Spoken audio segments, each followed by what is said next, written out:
The redemption trail. The Apache scout saw them first, from his perch high on the ridge, 6 soldiers, moving like shadows through the narrow canyon below.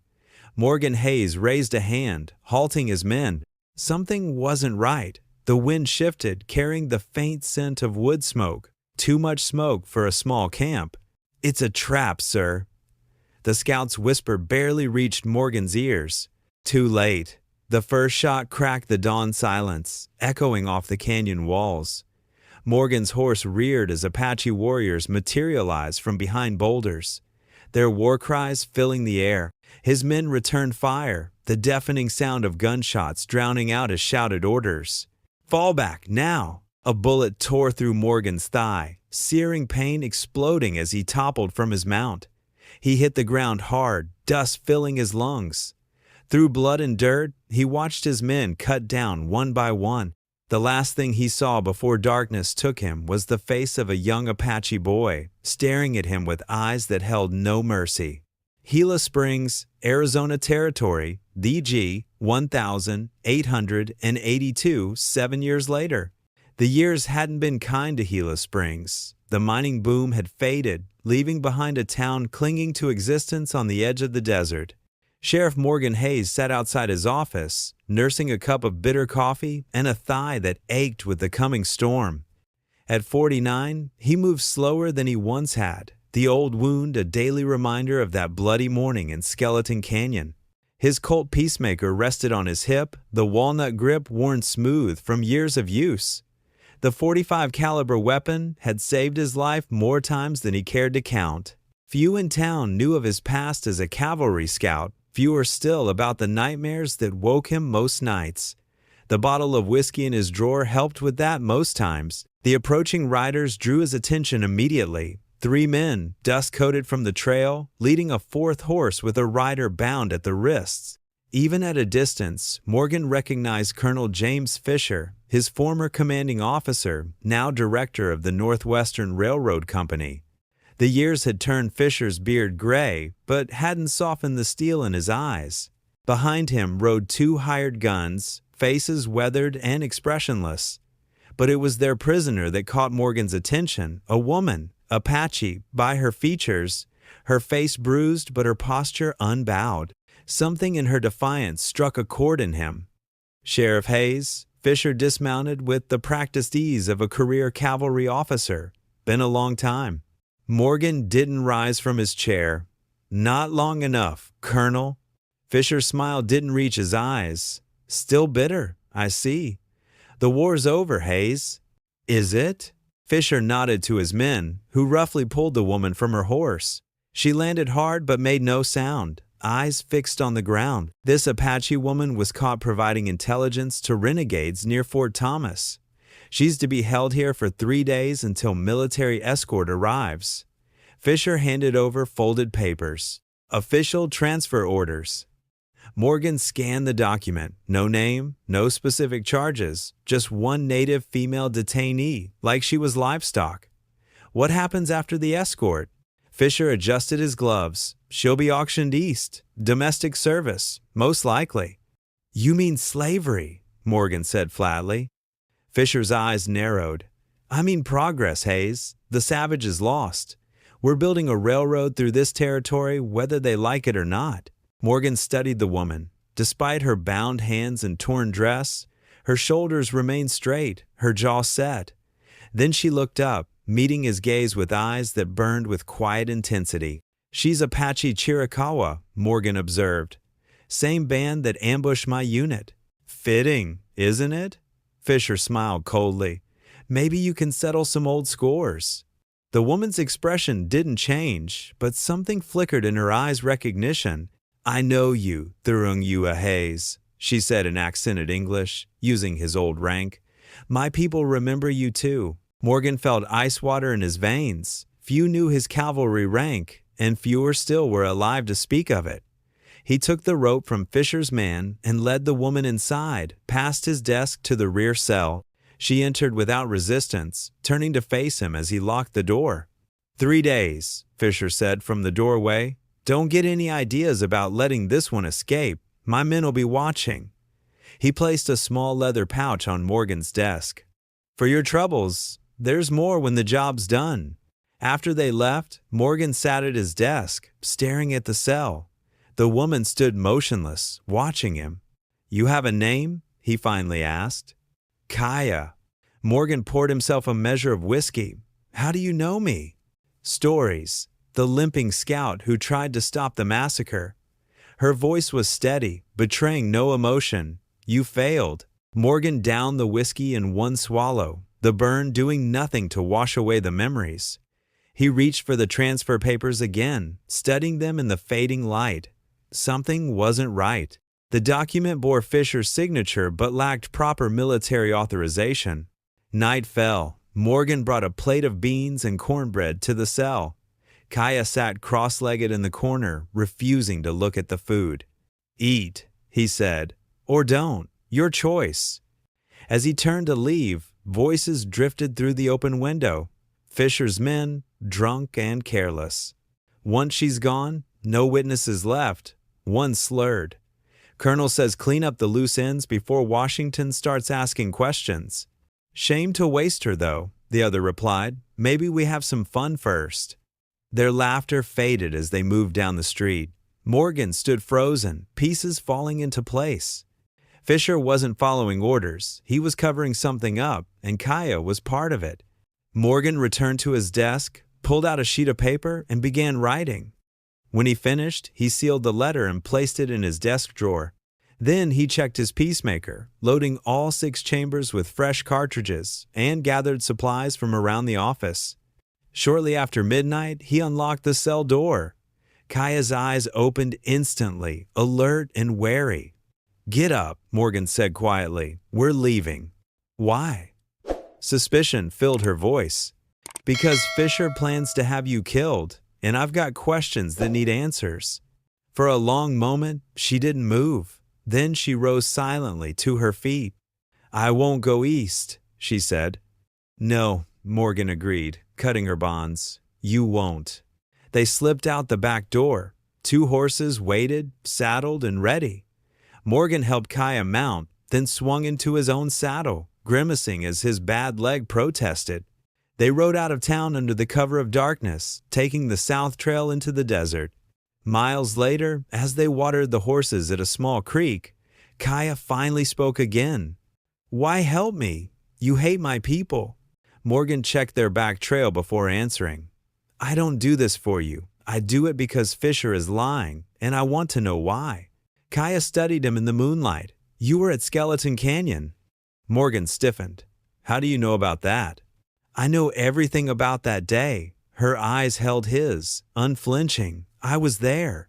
Dawn broke as they reached Morgan's old hunting cabin, nestled in a grove of cottonwoods 20 miles from town.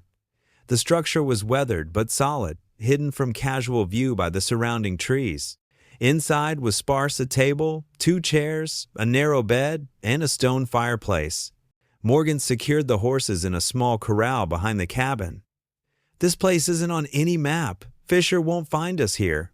Kaya stood in the doorway, taking in her surroundings. "Am I still your prisoner?" "You're alive. Be grateful for that." Morgan unloaded supplies. "You can't leave. Not yet." "Why should I trust you?" "You shouldn't." Morgan checked his rifle, a Winchester .73 that had accompanied him since his scout days. The lever-action weapon held 15 rounds and could be fired with lethal accuracy up to 300 yards. "But Fisher wants you dead, and I'm curious why." They settled into an uneasy coexistence. Morgan kept his gun close, watching as Kaya explored the cabin's confines. She moved with quiet efficiency, examining exits, windows, potential weapons. A survivor's assessment. By midday, dark clouds gathered on the horizon. Morgan's leg throbbed, a sure sign of coming rain. He sat at the table cleaning his peacemaker, watching Kaya through narrowed eyes. "You said you were at Skeleton Canyon. Prove it." She turned from the window. 23 died that day. 16 women, 7 children. "Your men came at dawn. Colonel Fisher ordered no prisoners." Morgan's hands stilled. Anyone could know that. "You tried to save 2 children, a boy and his sister. You hid them in a wash while your men burned the village." Her voice remained steady. The boy lived. The girl did not. The memory hit Morgan like a physical blow, the small hand in his, the whispered instructions to stay hidden, the girl's eyes already glazing with fever. "How could you know that?" His voice was barely a whisper. "The boy was my brother." The silence stretched between them, heavy with unspoken history. Finally, Morgan holstered his cleaned weapon. "Why did Fisher bring you to me? Of all people? He doesn't know I survived Skeleton Canyon. He thinks I'm just another Apache spy."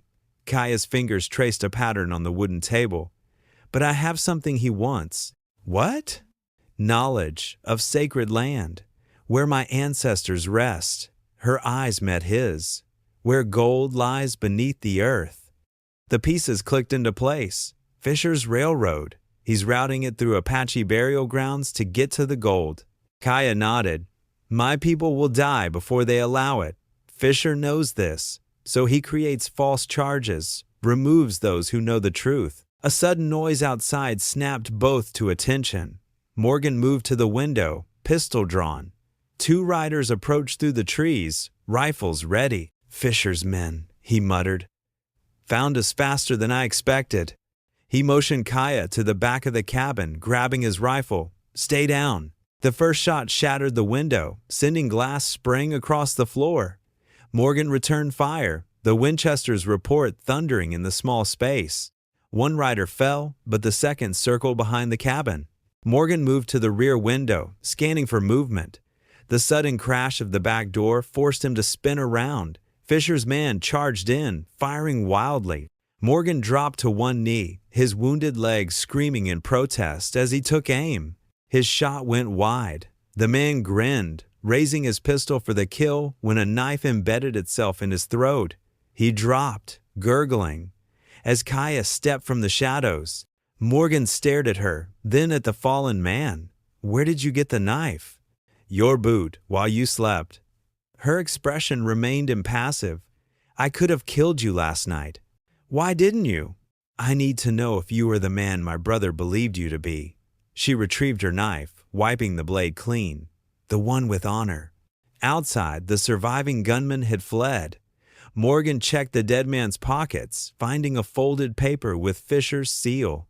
Orders to eliminate both the Apache woman and Hayes, and return with proof. "We need to move," Morgan said. "More will come." He saddled the horses while Kaya gathered supplies. The storm broke as they rode out, rain pelting down in sheets that washed away their tracks. They rode hard through the downpour, heading deeper into the territory. "I need to return to town," Morgan shouted over the storm. "Get evidence against Fisher. His operation is illegal. He's falsified federal documents." "They will kill you on sight," Kaya replied. "Not if I'm careful. I still have friends there." As dusk approached, they made camp in a shallow cave. Morgan built a small fire, careful to keep the smoke minimal. His leg wound had reopened during their escape, blood seeping through his trousers. Kaya noticed. Without a word, she tore a strip from her dress and knelt beside him. "You made it worse," she said, examining the old wound. "Been worse before." She cleaned the wound with rainwater and bound it tight. Her touch was clinical, efficient, but not unkind. "Why did you try to save those children?" she asked suddenly. "At Skeleton Canyon." Morgan stared into the flames. "Because orders don't make something right. Yet you followed them first." "Yes." The admission hung between them. "I've lived with that choice every day since." Kaya sat back on her heels. "My brother said the blue coat with the kind eyes told him to run and never look back. That is why I learned your language, your ways, to find you someday." "To kill me?" "To understand." She met his gaze. "Whether men like you can change." Morning brought clear skies. They parted at the edge of town, Kaya hidden in the hills, Morgan riding in alone. Gila Springs was unusually busy. Miners and townspeople gathered in clusters, talking in low voices. Morgan dismounted at the livery stable, nodding to Samuel Reed, the blacksmith. Samuel, a former Buffalo soldier who'd settled in Gila Springs after the war, was one of the few people Morgan trusted. You picked a bad time to return, Sheriff, Samuel murmured, taking Morgan's horse. Fisher's got wanted posters up. Says you kidnapped a prisoner, committed treason. Fisher's lying, Morgan replied quietly. I need proof he's operating without authorization. Government documents, anything official. Samuel glanced around, then slipped Morgan a sealed envelope. This came by telegraph yesterday, from Washington. Fisher's been intercepting all messages, but the operator's my cousin. Morgan opened it carefully. Inside was an official telegram from the Department of War, stating unequivocally that Colonel James Fisher had been denied permission to construct a railroad through protected Apache lands.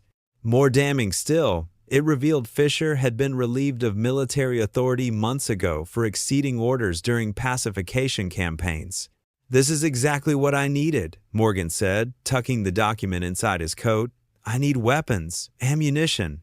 Samuel nodded toward the back of the stable, already prepared. But hurry, Fisher's brought in more men. Professional killers from Colorado and Texas. 20. Maybe more. As Morgan gathered supplies, the stable doors burst open. 3 of Fisher's hired guns entered, pistols drawn. Well, look who's back, the leader sneered. Colonel said you might be stupid enough to return.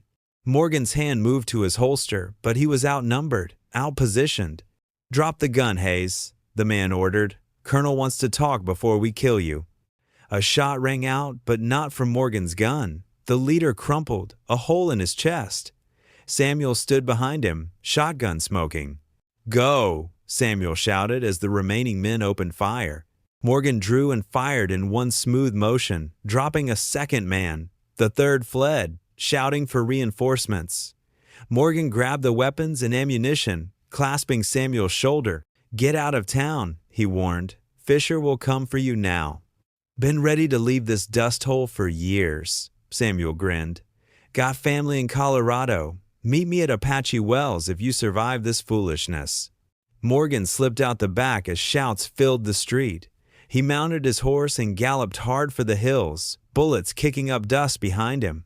Kaya wasn't at their meeting place. Fresh tracks told the story, multiple horses, signs of struggle.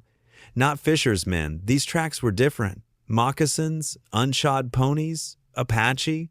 Morgan followed the trail into the mountains, terrain growing steeper, more treacherous. Using every tracking skill he'd learned as a scout, he read the landscape, a broken branch here, a displaced stone there. The trail led higher, into Apache country few white men had ever seen. Night fell before he spotted the glow of campfires in a sheltered valley ahead.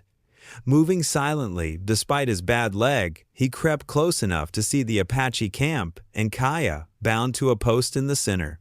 A tribal council was underway. Morgan couldn't understand the words, but their meaning was clear from the angry gestures toward Kaya.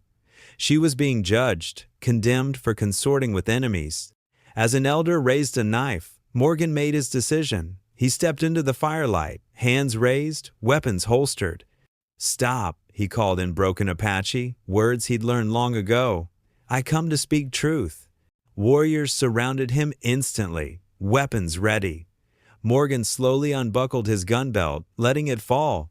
I am Morgan Hayes, he continued in English, hoping someone understood. I was at Skeleton Canyon. An older warrior stepped forward, studying Morgan's face. The limping scout, he said in accented English, you should not have come here. I came to set things right. Morgan met the man's gaze. And to tell you, Fisher returns with false papers and greed for gold on your sacred lands. The elder's eyes narrowed. Why would you betray your own kind? Because 7 years ago, I followed orders that were wrong. I've carried that shame since. Morgan straightened. I won't make that mistake again. For a long moment, silence held. Then the elder spoke to his warriors in Apache. They brought Morgan to the council fire, but did not release Kaya. Through the night, Morgan revealed everything: Fisher's fraudulent railroad scheme, the false charges against Kaya, the planned desecration of sacred grounds. He showed them the telegram from Washington proving Fisher had no government authority. Dawn was breaking when the elder finally spoke. If what you say is true, many more will die unless Fisher is stopped. Help me stop him. Morgan said. For all our sakes. The elder studied him, then nodded to the warriors. They cut Kaya's bonds. The woman says you saved her brother at Skeleton Canyon, the elder said. Is this true? Morgan glanced at Kaya. I tried. I failed his sister. You saved me, a voice said from the gathering. A young Apache man stepped forward, scarred but strong. I am Nakohe. You told me to run and never look back. Morgan stared, recognition dawning. The boy from the wash, now a man. We will help you stop, Fisher, the elder decided. But know this, if you betray us, your death will be slow. They formed an unlikely alliance, Morgan, Kaya, and a dozen Apache warriors, moving through the mountains toward Fisher's railroad camp. Intelligence gathered by scouts revealed nearly 30 hired guns protecting the operation, with Fisher directing from a large tent at the center. Their plan was simple but effective. Morgan would create a diversion at the north end of the camp, while the Apache warriors struck from the east and south. Kaya would guide a small group to capture Fisher himself. Their attack came at dusk, swift and coordinated. Morgan set fire to an ammunition wagon, creating chaos as bullets cooked off in the flames. Apache warriors struck from multiple directions, arrows finding targets with deadly precision as panicked gunmen fired blindly into the growing darkness. Morgan fought his way through the confusion, his peacemaker roaring as he took down 3 men in rapid succession. The old cavalry tactics came back to him: move, fire, take cover. Never present a stationary target. A bullet grazed his shoulder, another tore through his hat. He reloaded the Colt behind an overturned wagon, listening to the screams and gunfire around him. 7 rounds expended, 5 men down. Not enough. Through smoke and flame, he spotted Fisher's tent. Empty. Then movement caught his eye, Fisher himself, dragging Kaya toward a rocky outcropping at the edge of camp. She struggled against him, but he held a pistol to her head. Morgan sprinted after them, ignoring the fire in his leg and the blood soaking his shirt. He reached the base of the outcropping as Fisher and Kaya disappeared over the top. Gritting his teeth, Morgan began to climb. At the summit, a narrow ledge overlooked a sheer drop of several hundred feet. Fisher stood at the edge, Kaya positioned in front of him as a shield, his pistol pressed to her temple. That's far enough, Hayes, Fisher called, seeing Morgan approach. One more step and she dies. Morgan halted, his peacemaker aimed but useless, with Kaya in the line of fire. It's over, Fisher. Washington knows everything. Fisher laughed. Washington? I own senators, Hayes. Gold buys more loyalty than any flag. Then why run? Morgan edged closer, searching for an angle. Why kill her if you're so untouchable? Because she knows where the main vein is. Fisher tightened his grip on Kaya. Don't you, my dear? The map your grandfather left. Show it to me, or die here. Kaya's eyes met Morgan's, something unspoken passing between them. The map, Fisher demanded, pressing the gun harder. Or I kill you, then Hayes, and find it myself. I have no map, Kaya said. The knowledge is here.